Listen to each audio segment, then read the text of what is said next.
Al via stamani la presentazione del libro degli autori Ilaria Cucchi e Andrea Franzoso, che hanno parlato del caso di Stefano Cucchi, una lezione di giustizia.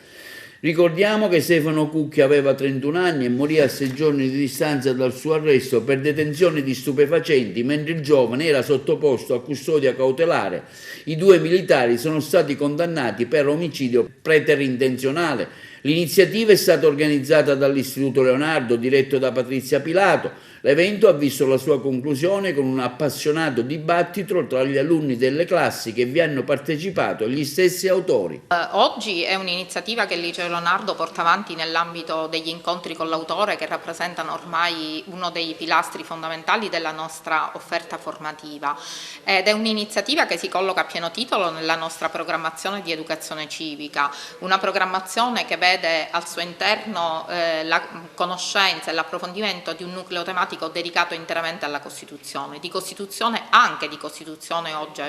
vogliamo parlare, e abbiamo parlato con i nostri ragazzi nella preparazione di questo incontro, perché attraverso la Carta Costituzionale sicuramente il messaggio che diamo ai ragazzi è quello di percepire quelli che sono i dettati circa i doveri, i diritti che ciascuno di noi ha, i compiti e le responsabilità che deve assumersi, ma anche la centralità della persona umana e la partecipazione della stessa persona umana, il diritto alla partecipazione alla vita economica, sociale e politica del nostro Paese. Chiaramente oggi quella che noi facciamo nell'aula Livatino è una lezione di giustizia in nome di un ragazzo che a fronte delle proprie fragilità purtroppo si è trovato a dover subire diciamo un'ingiustizia che di fatto lo ha portato alla morte, e la lettura di questo libro ci insegna che se da un lato purtroppo due mele marce accusate di omicidio ne hanno provocato la morte, dall'altro lo Stato invece è stato assolto, perché togliendo la polvere da sotto il tappeto è riuscito a garantire l'affermazione della giustizia, ma soprattutto anche a ripristinare l'onore di tutti quegli uomini che ogni giorno,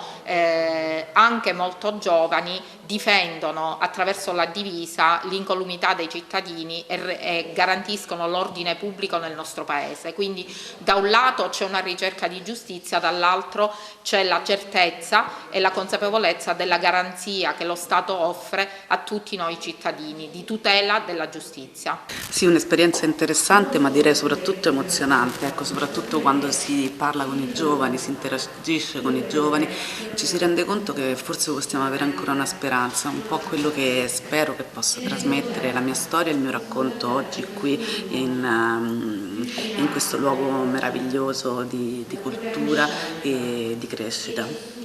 Lei sta incontrando tantissimi studenti in Italia, cos'è che è emerso in particolare?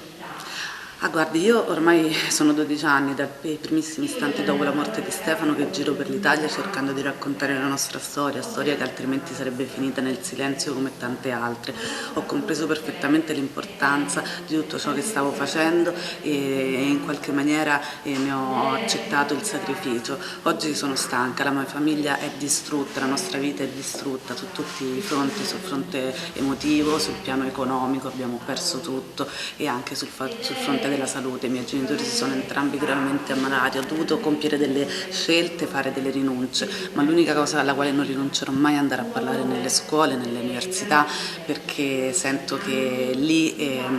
veramente si può costruire qualcosa. I ragazzi sono il nostro futuro e la nostra speranza. Quella che noi gli consegniamo è una società sbagliata e loro hanno un difficile compito, ma mi rendo conto dai loro occhi, dai loro sguardi, dalla loro attenzione,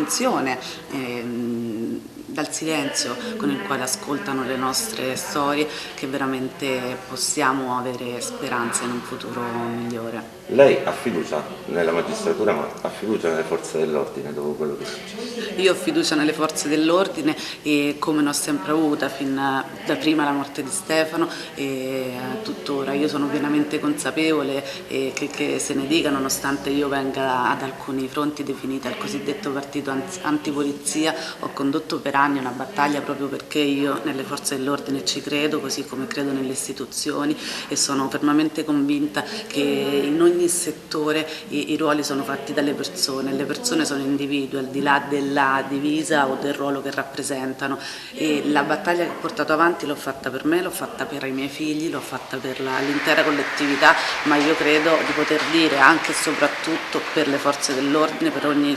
suo rappresentante onesto che quotidianamente svolge il proprio mestiere nel nostro interesse, per noi, e spesso tra enormi difficoltà non merita di essere accomunato nell'immaginario collettivo a quei due personaggi che hanno massacrato di botte Stefano Cucchi.